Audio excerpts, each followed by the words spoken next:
Assalamualaikum, hai kamu orang. Berjumpa lagi kita di dalam channel ini. Apa kabar kamu orang di sana? Diharap semuanya sehat-sehat saja. Maklumlah, sekarang nih kita masih lagi di dalam PKP. Masih lagi kita duduk di rumah. Masih lagi ada yang bekerja daripada rumah. Tapi tidak apa. Itu tugas kita sebagai untuk membantu barisan hadapan kita.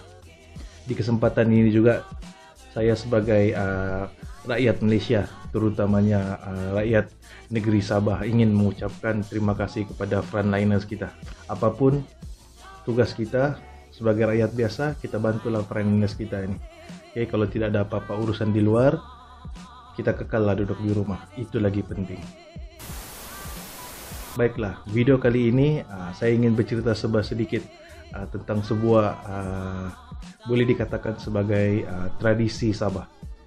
Sebelum saya mulakan, ini adalah satu pengungsian biasa. Anggap ini adalah sebagai hiburan ataupun sedikit pengetahuan lah. Janganlah anggap benda ini terlampau serius. Oke, anggap ini sebagai entertainment saja. Oke, pada video kali ini apa yang saya ingin kongsikan adalah satu tradisi yang sangat populer di Sabah, yaitu tradisi minum tapai.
Tradisi minum tapai ini populer di beberapa buah daerah di negeri Sabah. Maksudnya bukan semua daerah lah ada tradisi ini. Ada certain daerah yang sangat populer di mana tradisi ini masih ada sehingga ke hari ini. Seperti kita tahu, masyarakat Kadazan Dusun mempunyai sejarahnya tersendiri.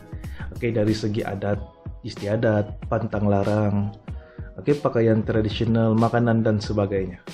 Ada antara amalan budaya turun-temurun ini menjadi ikutan sehingga ke hari ini. Salah satunya adalah tradisi minum tapai. Tapai adalah minuman tradisional yang mana ianya pada satu ketika dahulu menjadi lambang ataupun adat sejak turun-temurun bagi masyarakat Kadazan Dusun. Tapai biasanya diperbuat daripada beras pulut yang diperam dalam tajau. Terdapat dua jenis tapai, yaitu tapai ubi dan juga tapai pulut. Tapi ada sumber yang menyatakan tapai pulut ini lebih digemari oleh masyarakat Kadazan Dusun. Pada video ini bukanlah saya ingin kongsikan bagaimanakah proses untuk membuat tapai itu. Tapi pada video ini saya ingin kongsikan 5 fakta menarik yang mana berkaitan dengan tapai. Yang pertama, Tapai sebagai lambang kepercayaan kepada semangat padi, yaitu semasa menyambut pesta menuai, atau lebih dikenali sebagai pesta keamatan. Ianya sebagai lambang bagi meraihkan kejayaan setelah berpenat bergotong royong menanam padi sehingga sampai waktu menuai padi. Tapai juga dihidang pada majlis-majlis keramaian seperti majlis perkawinan, majlis bertunang, kematian, majlis rumah terbuka, yang mana ianya sebagai tanda menghormati tetamu yang telah datang.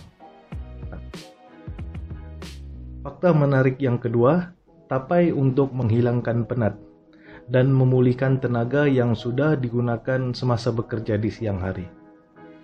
Ini karena pada masa dulu, kehidupan masyarakat Kadazan Dusun yang selalu bergotong royong dalam membersihkan kawasan padi, membajak sawah, menyemai biji benih padi, sehinggalah menuai padi.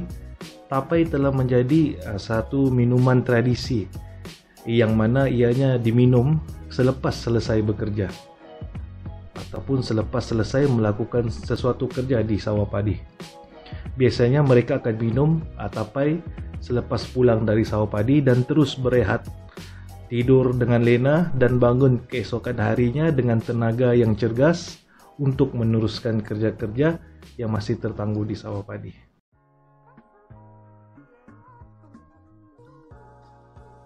Yang ketiga, meminum tapai akan memanjangkan masa berbual dengan lebih lama lagi. Menurut kepercayaan mereka pada zaman dahulu, hidangan tapai dalam sesuatu perjumpaan ataupun keramaian dianggap dapat memanjangkan topik untuk sesuatu perbualan antara rakan-rakan atau saudara mara yang datang, apalagi kalau jarang-jarang berjumpa. Memang confirm lah, banyaklah topik-topik yang dibincangkan sambil-sambil lagi minum-minum tapai. Selain itu juga, ianya juga dapat mengeratkan tali persaudaraan. Perkara ini jelas berlaku lebih-lebih lagi kalau seseorang itu berani menunjukkan bakat, seperti bakat menyanyi, menari, bermain gitar, memukul gong, bertukar-tukar pendapat, bincang tentang hal-hal pertanian, pekerjaan, dan sebagainya. Dulu minum tapai, sekarang minum bior. Apa boleh buat berada di Kuantan? Aduh, orang di tapai.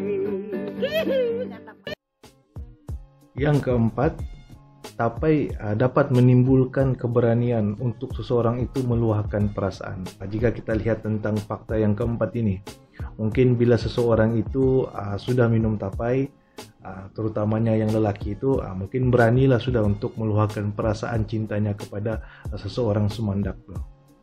Mungkin inilah orang cakap, dia kena minum dulu, dia kena cas dulu, baru dia boleh meluahkan perasaannya yang terbuku di hati. Ini pun jelas berlaku. Kadang-kadang seseorang yang terlampau berani mau meluahkan perasaan menimbulkan pula masalah yang lain, sehingga berlakunya pertengkaran dan seterusnya terjadilah pergaduhan. Fakta yang kelima, pantang larang semasa membuat tapai. Menurut kepercayaan, jika pantang larang ini tidak diikuti semasa proses membuat tapai dijalankan, akan berlaku pergaduhan besar atau perkara yang tidak diingini kepada si peminum semasa majelis keramaian itu berlangsung. Antara pantang larang yang perlu diikuti semasa membuat tapai ialah tidak boleh membuat bising, tidak boleh bertengkar atau bergaduh, dan tidak boleh melangkah di atas nasi dan ragi yang digunakan untuk membuat tapai tersebut. Sehingga ke hari ini pantang larang ini masih lagi boleh dilihat. Yang masih membuat tapai ini kita boleh nampak proses pembuatannya itu biasanya si pembuat tapai ini tidak akan buat tapai ini di hadapan ahli keluarganya. Jadi risaulah mungkin masa dia buat itu. Contohnya ada anak-anak tengah bermain mungkin dia tengah-tengah buat, dia marah. Itulah pantang larangnya. Waktu buat itu tidak boleh ada perasaan marah, tidak boleh time kita marah kita buat itu tapai. Itu fakta yang menarik yang kelima ini, pantang larangnya semasa membuat tapai. Itulah tadi 5 fakta menarik tentang minuman tradisi yang ada di Sabah ini. Perkara minum tapai ini biasanya sentiasa dipersoalkan oleh masyarakat yang tidak memahami tradisi tersebut. Ada juga yang menyatakan tradisi minum tapai ini sudah tidak relevan pada masa kini, karena ia lebih mendatangkan keburukan daripada kebaikan. Masalahnya, dalam hal sedemikian, tapai juga yang dipersalahkan. Persoalannya siapa yang salah? Tapai atau si peminum tapai? Terpulanglah kepada kamu orang untuk menilainya sendiri ya. Apapun, pengungsian ini bukan untuk menyokong ataupun tidak menyokong akan budaya tradisi ini. Oke, seperti saya katakan tadi, ini hanyalah pengungsian biasa dan anggap ini hanyalah satu hiburan saja. Oke, namun sebagai masyarakat Sabah, kita perlu tahu bahwa tradisi ini sememangnya ada sejak dulu lagi di negeri kita. Mungkin disebabkan peredaran zaman, budaya dan tradisi itu disalah terjemahkan oleh golongan-golongan yang tertentu, sehingga kan lebih banyak keburukan dan kebaikan yang ditunjukkan. Apapun seperti saya bagi tahu tadi, terpulanglah kepada kamu orang untuk menilai perkara ini. Itu saja video untuk kali ini. Diharap video ini dapat memberi sedikit hiburan lah kepada kamu orang di luar sana. Oke, kena lagi musim PKP ini kan. Apapun kepada kamu orang yang suka video ini, jangan lupa tekan butang like.